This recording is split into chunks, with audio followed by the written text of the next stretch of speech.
Salut, je suis contente de te retrouver aujourd'hui pour ce nouveau DIY. Dans celui-ci, je vais partager avec toi la réalisation de cette paire de chaussons. On va commencer par faire le patron et pour ça, tu as deux méthodes. Soit tu poses ton pied sur une feuille et tu reportes le contour, soit tu utilises une paire de claquettes et tu reportes le contour. Donc moi, j'ai choisi la deuxième méthode. Donc je vais reporter le contour de ma claquette sur ma feuille. Une fois que c'est fait, je vais bien arranger les courbes. Ce patron, il me le faudra deux fois. Je vais partir de cette base pour faire le haut de mon patron. Donc, je vais garder un intact pour avoir de mon chausson et un autre que je vais modifier. Je vais marquer le milieu de ma pièce. Donc, je me suis prise au haut. Donc, j'ai mis un repère au niveau du milieu en haut. Je vais descendre une ligne droite. Une fois que la ligne droite elle est descendue, avec ma paire de ciseaux, je vais couper sur cette ligne et m'arrêter 1 mm avant le bord. Il ne faudra pas complètement séparer la pièce.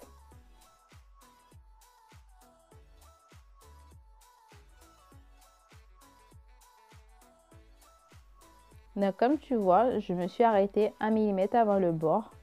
Ensuite, je vais prendre une autre feuille et poser mon patron par-dessus.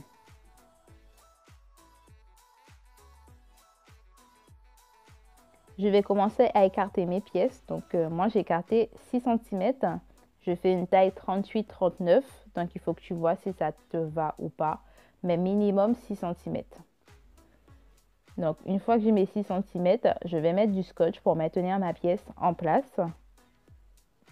Une fois que j'ai mis du scotch tout autour, on va dire, de ma pièce de patron, sur le bas, à droite et à gauche de mon patron, je vais ressortir de 5 cm à droite et à gauche. Donc, je te laisse voir en vidéo. Donc, je suis sortie à chaque fois de 5 cm. Une fois que j'ai marqué mes 5 cm, je vais prendre ma règle et remonter à partir de mon point de 5 cm jusqu'au haut de mon patron et effleurer le haut du patron, comme tu vois en vidéo. Une fois que c'est fait, sur le milieu de ma pièce, je vais redescendre à 12 cm, mettre un repère et tracer une ligne droite, comme tu peux le voir. Une fois que c'est fait, je vais chercher le milieu de cette ligne, donc qui est 3 cm, mettre un repère. Et à partir de ce repère de 3 cm, je vais descendre jusqu'au bas de la pièce. Donc à l'intérieur, jusqu'au bas de la pièce, comme tu peux voir à l'écran. Et ça, je vais faire ça des deux côtés. Donc, je vais obtenir un triangle. Je vais arrondir la pointe de mon triangle.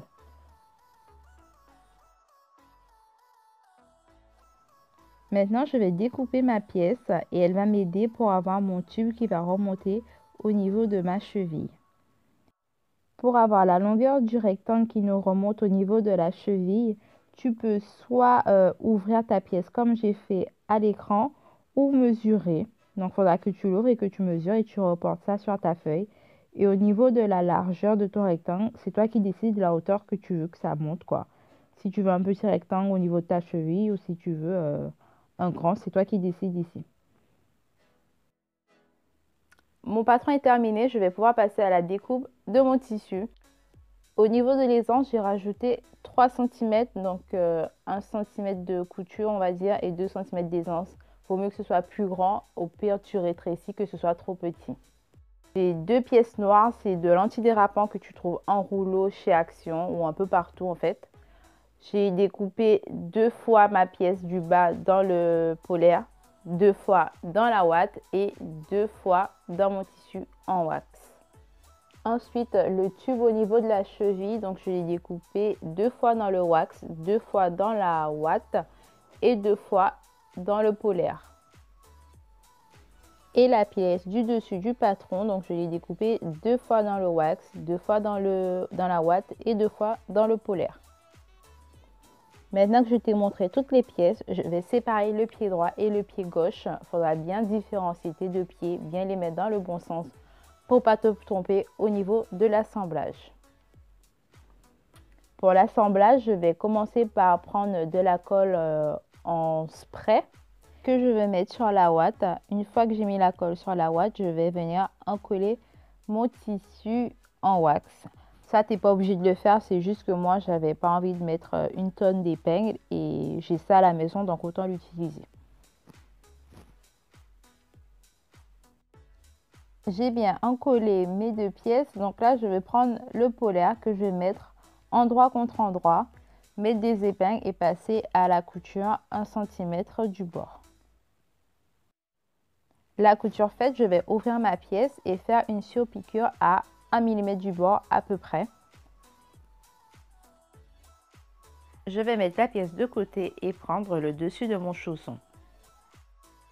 Donc c'est la pièce où il y a l'arrondi au niveau du triangle, on va dire. Ensuite, je vais séparer la droite et la gauche, faire de même avec la ouate. Prendre la colle en spray, mettre la colle sur la ouate et encoller la pièce. Comme je t'ai dit précédemment, tu n'as pas besoin de faire ça. Si tu as des épingles, tu mets tes épingles. Ça va très bien tenir.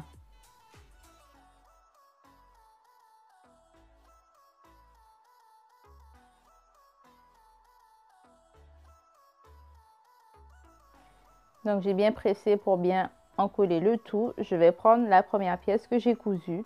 Donc le wax va avec le wax et le polaire avec le polaire. Je mets ma pièce comme tu vois, endroit contre endroit. J'avais déjà trouvé le milieu de ma pièce en wax. Pareil pour le polaire, j'ai déjà marqué le milieu. Je positionne ma pièce. Je mets des épingles pour maintenir le tout en place. Une fois que c'est fait, donc pour le wax et le polaire, je vais passer à la couture à 1 cm du bord. Il faut savoir que peu importe ta taille, tu pourras facilement adapter cette paire de chaussons. Je pense que pour un enfant, 4-5 cm au niveau de l'écartement, c'est suffisant.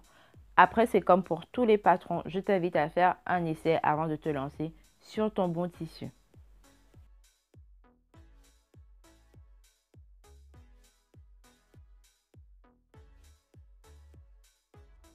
J'ai cousu mes deux pièces, donc le polaire avec le polaire et le wax avec le wax. Je vais plier ma pièce en deux comme tu vois à l'écran, épingler le tout et passer à la couture à 1 cm du bord.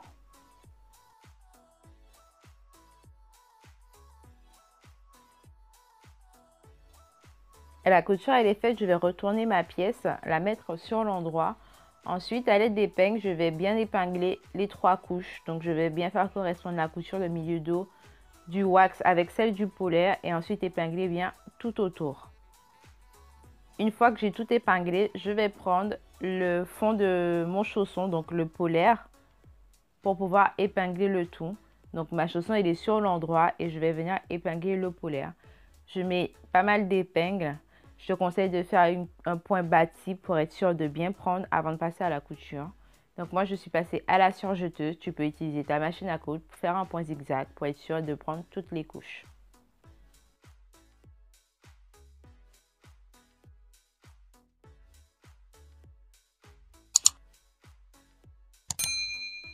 Pour finir le chausson, je vais mettre de la colle sur la ouate et encoller les deux pièces.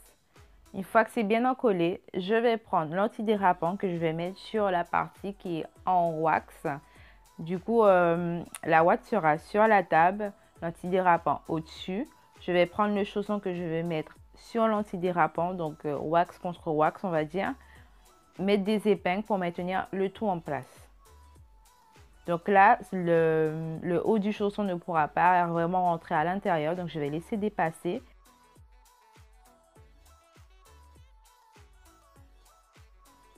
Ensuite, je vais mettre des épingles et faire un point bâti pour être plus à l'aise à la couture. Une fois que le point bâti est fait, j'enlève les épingles. Je vais passer à la machine à coudre à 1,5 cm du bord. Donc là, comme tu vois, la couture elle est faite, c'est un peu compliqué à retourner, mais en prenant mon temps, j'ai pu retourner facilement ma pièce. Dernière étape pour finir le chausson, c'est de fermer l'ouverture avec une couture invisible à la main.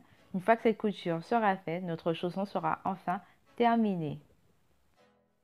Ce tutoriel va bientôt toucher à sa fin. S'il t'a plu, laisse-moi un petit pouce bleu et n'hésite pas à me dire ce que tu en as pensé dans les commentaires. Et je te dis à bientôt dans un prochain DIY.